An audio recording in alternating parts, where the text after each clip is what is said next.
Oi, pessoal, então dando continuidade a tratar dos órgãos que compõem o Sistema Nacional do Meio Ambiente. Lá no artigo 6º, no inciso 2, vocês vão encontrar o denominado órgão consultivo e deliberativo, que é o conhecido CONAMA. Não sei se vocês já ouviram falar, é o Conselho Nacional do Meio Ambiente. E que reside a importância dele. É ele que vai regulamentar e normatizar questões específicas atinentes à proteção ambiental. A gente viu na aula passada a questão da competência legislativa, certo? E a quem competia, né, cada uma delas, a quem competia editar as leis. Aqui, quando a gente fala em competência para normalização, para estabelecer normas específicas, a gente está não falando do ponto de vista legal das leis, mas sim do ponto de vista infralegal. O CONAMA, ele edita normas por meio de resoluções. Então, essas resoluções, elas têm que estar em sintonia com as leis, certo? Mas muitas vezes a lei ela não consegue descer na minúcia necessária para tratar daquele assunto, de forma que o CONAMA, por meio de suas resoluções, será o responsável por trazer essa normatização específica e trazer uma padronização ambiental, tá bom? E a gente vai ver mais à frente quais são essas principais funções do CONAMA e quando é que ele precisa de autorização do IBAMA para realizar algumas regulamentações, tá bom? E esse é um ponto, inclusive, que eu já vou chamando a atenção de vocês, que costuma ser muito cobrado em prova. Como o IBAMA é uma autarquia muito conhecida, muitas vezes se coloca em prova que ele seria o responsável por essa normatização específica. O IBAMA, que cuida de normas e padrões referentes à qualidade ambiental, costuma aparecer em prova. E aí vocês têm que ter em mente que não é o IBAMA. O IBAMA não vai cuidar de norma, certo? Quem vai cuidar de norma é o Conselho Nacional do Meio Ambiente. A gente vai ver os casos em que o IBAMA tão somente autoriza que o CONAMA trate daquele assunto, tá bom? Passo seguinte, nós temos o órgão central de meio ambiente, tá bom? Ele é denominado órgão central porque ele será o grande coordenador das políticas ambientais. E eu chamo a atenção de vocês para um aspecto no sentido de que a lei, no inciso 3 do artigo 6º, fala em Secretaria do Meio Ambiente. E desde 92, por meio da Lei 8490, não se usa mais essa nomenclatura, Secretaria de Meio Ambiente. Hoje é o denominado e conhecido de nós Ministério do Meio Ambiente. Inclusive, o Ministério e o Ministro, né, andam muito aí na mídia e nós temos ouvido falar mais do Ministério. De forma que, quando se lê Secretaria, vocês, por gentileza, leiam agora Ministério do Meio Ambiente, então ele vai funcionar como coordenador dessas políticas ambientais. Se a gente viu que o CONAMA ele vai estabelecer a normatização, por outro lado, esse órgão central ele vai ser responsável pela coordenação, certo? Pelo gerenciamento, pela fiscalização. Coordenação e fiscalização. E nós temos, então, no inciso 4, o famoso IBAMA, né, que é conhecido e classificado pela lei como um órgão executor. Em verdade, a lei traz 2 órgãos executores, como vocês podem observar. Tanto o IBAMA como o Instituto Chico Mendes de Conservação de Biodiversidade, certo? Tanto o IBAMA quanto o Instituto Chico Mendes são autarquias federais, tá bom? São considerados órgãos executores do sistema, ou seja, eles vão executar as diretrizes da Política Nacional do Meio Ambiente. E o que eu chamo a atenção de vocês é que o Instituto Chico Mendes ele é mais recente e ele vai cuidar de questões atinentes, especificamente às unidades de conservação, que mais à frente nós teremos a oportunidade de estudar, né? Há uma lei específica tratando das unidades de conservação e o Instituto Chico Mendes ele fica responsável por executar a política do meio ambiente no que se refere a essas unidades. Em relação a toda a outra temática, todos os outros aspectos, quem cuida é o IBAMA. Por isso que ele acaba sendo bem mais conhecido, porque ele tem uma competência muito mais ampla, tá bom? E aí vocês podem ter observado que até agora a gente falou da esfera federal, certo? O Sistema Nacional do Meio Ambiente até esse momento só tratou de órgãos que vão buscar a normalização, a fiscalização e a efetivação na esfera federal. Mas, considerando então que os estados e municípios eles possuem competência ambiental, como nós vimos na última aula, os incisos 5 e 6 tratam dos órgãos seccionais e dos órgãos locais. Os órgãos seccionais são justamente os órgãos estaduais que sejam criados para cuidar dessa execução da política nacional do meio ambiente no meio local, no meio daquele estado. No caso, os órgãos que forem criados no âmbito do estado do Ceará. Já os locais são os órgãos criados e vinculados aos municípios. Então, cada município vai ter um órgão específico que cuida, cada município vai ter, né, ou deveria ter, um órgão específico que cuida das questões atinentes ao meio ambiente, já que o IBAMA vai estar preocupado mais com questões federais. Então, esses órgãos seccionais e locais, eles devem cuidar da execução dessa política na esfera estadual e na esfera municipal, tá bom? Em relação à competência do CONAMA, eu gostaria que vocês depois fizessem uma leitura atenta do artigo 8º, justamente porque ele vai estabelecer quais os casos em que compete ao CONAMA estabelecer normas sobre os assuntos ambientais e vai estabelecer quando é que precisa ter proposta ou representação do IBAMA, tá bom? E aí eu vou chamar a atenção de vocês do inciso 1º, que sobre a necessidade de haver proposta do IBAMA para tratar de critérios atinentes ao licenciamento ambiental. Esse inciso 1º é o campeão em prova, para que normalmente uma alternativa objetiva vai colocar em dúvida se, para tratar de normas e critérios relativos ao licenciamento de atividades poluidoras, é necessária autorização do IBAMA, é necessária proposta do IBAMA, vai perguntar se é só atribuição do IBAMA. Então, vocês têm que estar realmente conhecendo o texto legal para saberem que, tratando de norma, competência é do CONAMA. Mas há casos como esse em que deverá haver proposta do IBAMA. O inciso 5 eu também chamo a atenção de vocês em relação à questão dos benefícios fiscais. Também depende de representação do IBAMA. Aqui a lei já usa o termo representação, certo? Precisa de representação do IBAMA. E para os outros assuntos, né, normativos, não há necessidade dessa proposta ou dessa representação. Então, é mais uma questão de leitura legal, né, uma leitura da lei, mas para que vocês fiquem atentos e aí na nota de aula eu também trago outras observações a respeito do artigo 8º, tá bom? Eu gostaria então agora de falar com vocês, né, para que vocês também possam fazer a leitura da lei de uma forma mais clara,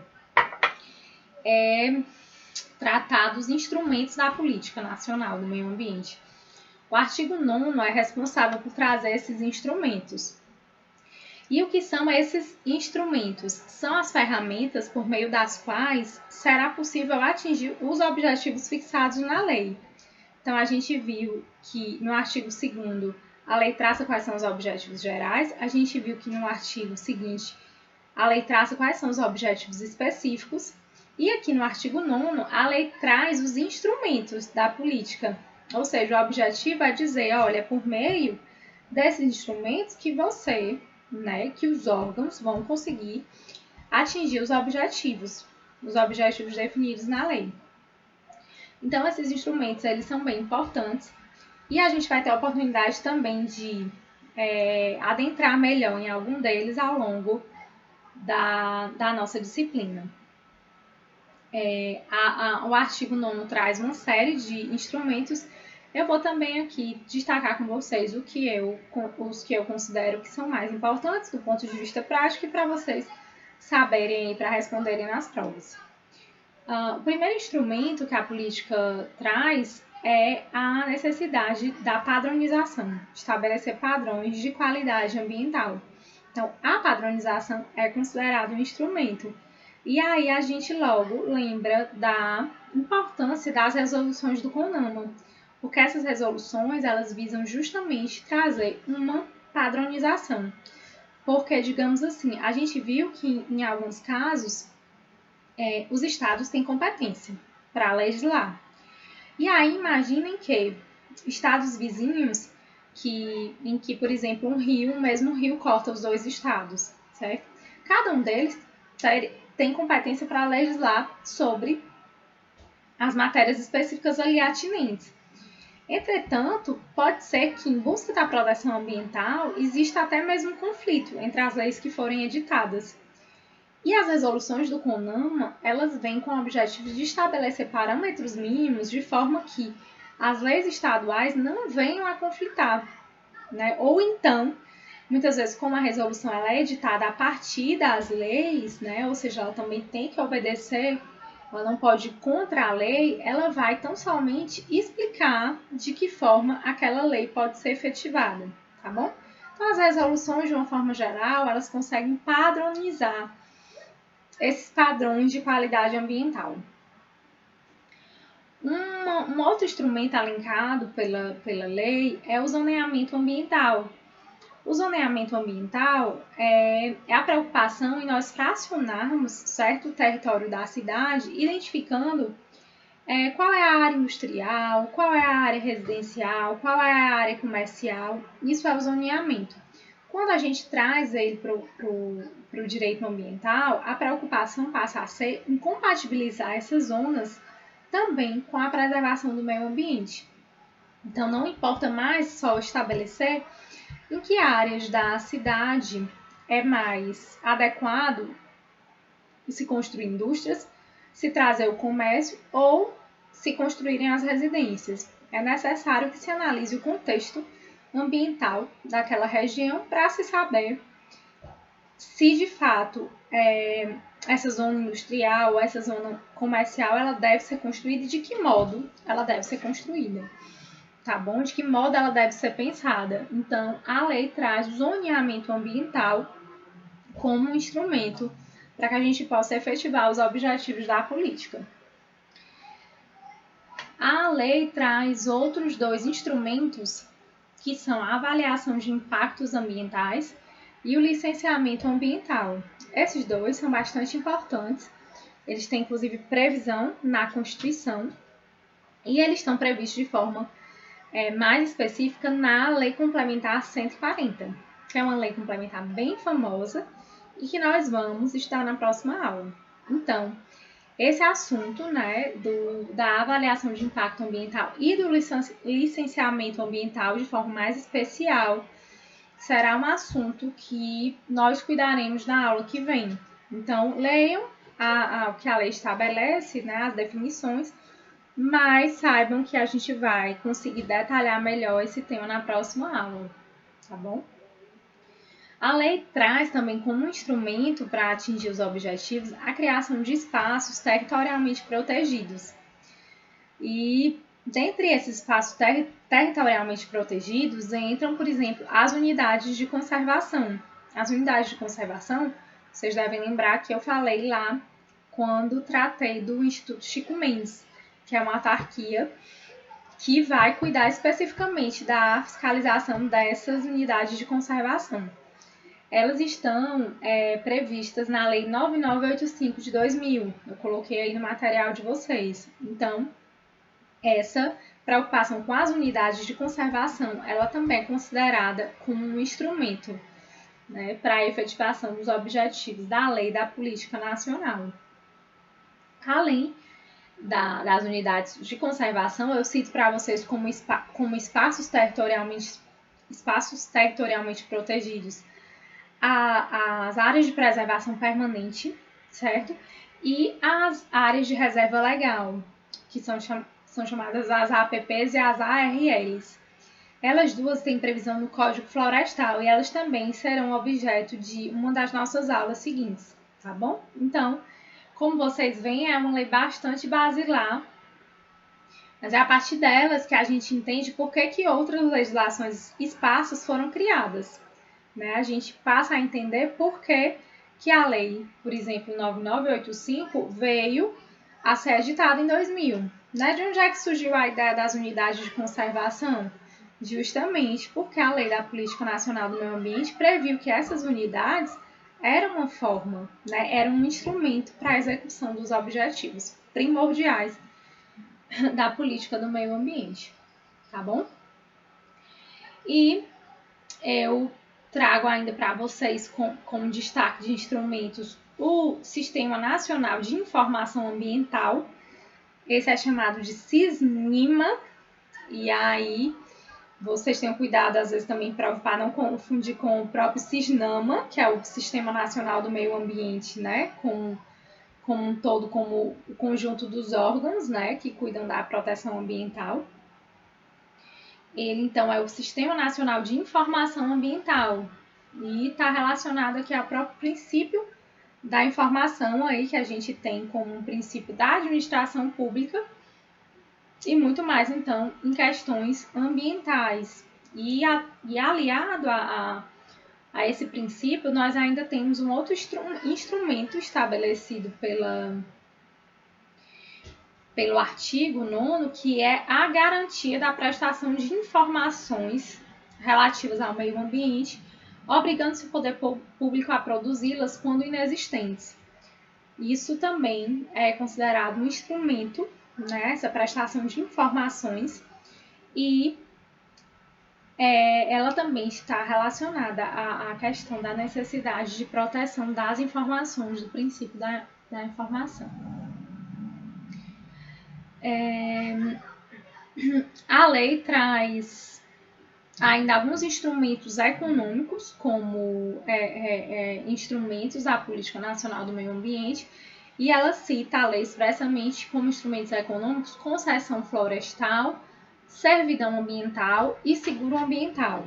Tá? Esses temas eles não costumam ser tão cobrados, e aí, se vocês tiverem interesse, vocês podem ler nos livros que vocês tiverem do que é que cada um trata. Eu só destacaria que, dentre eles, a servidão ambiental passou a ser mais falada agora porque a própria lei da Política Nacional foi modificada em 2012 para trazer disposições específicas sobre a questão da servidão ambiental, e era no artigo 9º-A.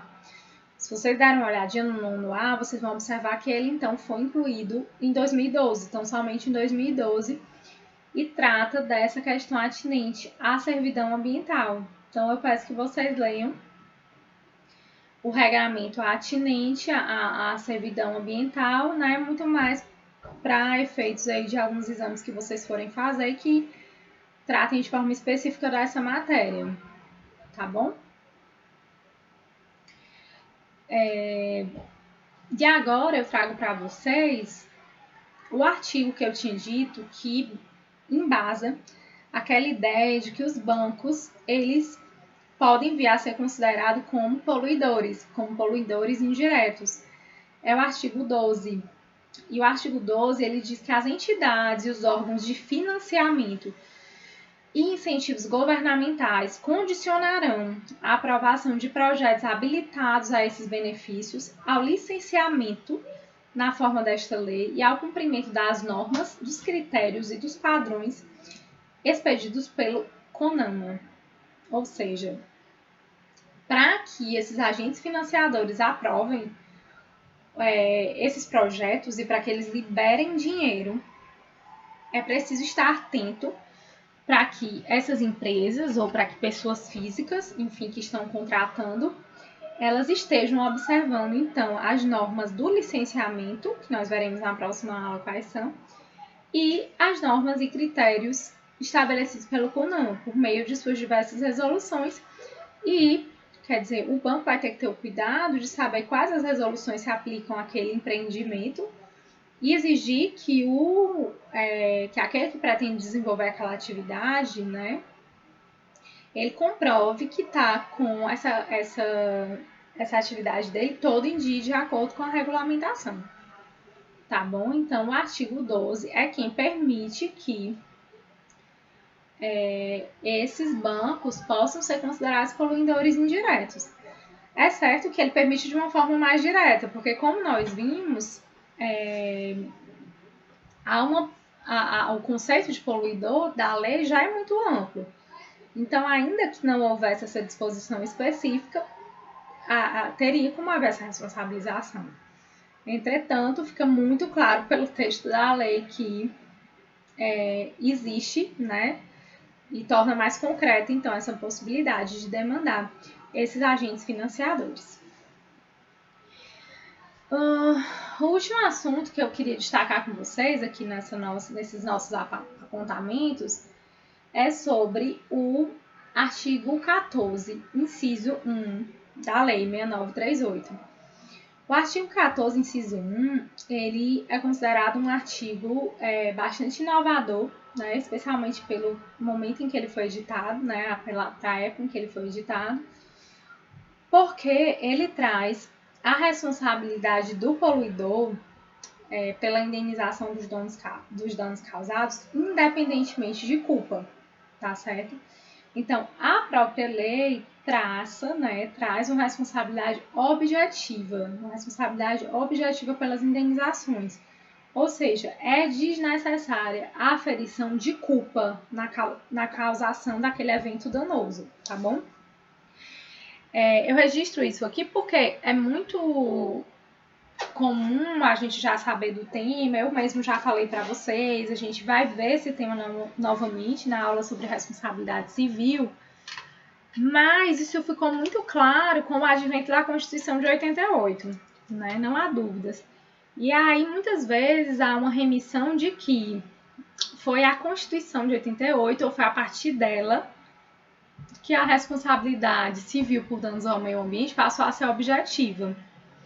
E, em verdade, né, se vocês se depararem com essa afirmação, ela não é verdadeira. Por quê? Porque a Lei da Política Nacional do Meio Ambiente, já fortemente influenciada pela Conferência de Estocolmo, trouxe a responsabilização objetiva, tá certo? Com o intuito de maior proteção ambiental. Então, vocês fiquem com essa noção de que essa lei já trouxe essa ideia e hoje, como nós iremos ver, houve uma evolução dessa teoria, desse caráter objetivo, que hoje se fala até numa teoria do risco integral, né? Que não, além de independer de culpa, não admite qualquer excludente de responsabilidade, tá bom?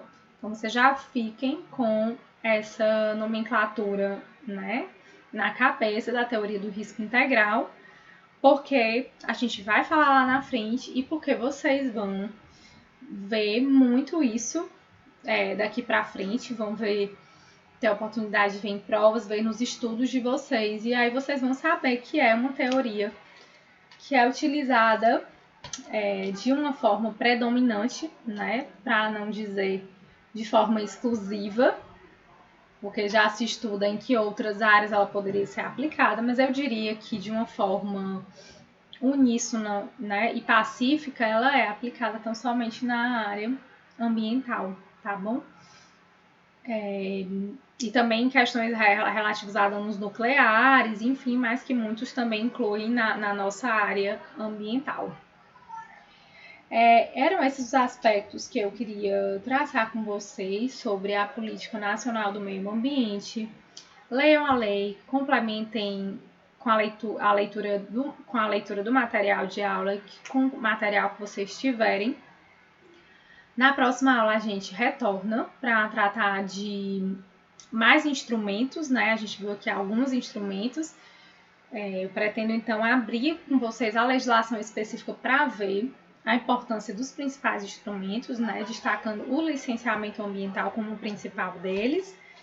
porque ele tem previsão na Constituição, ele tem como foco as atividades poluidoras e ele será o objeto da nossa atenção, tá bom? E aí na próxima aula a gente pode fazer alguma revisão de algum aspecto ou conceito que vocês tenham ficado em dúvida e tirar também, enfim, as eventuais dúvidas remanescentes de vocês, tá bom? Pois eu agradeço a atenção e em breve a gente se encontra.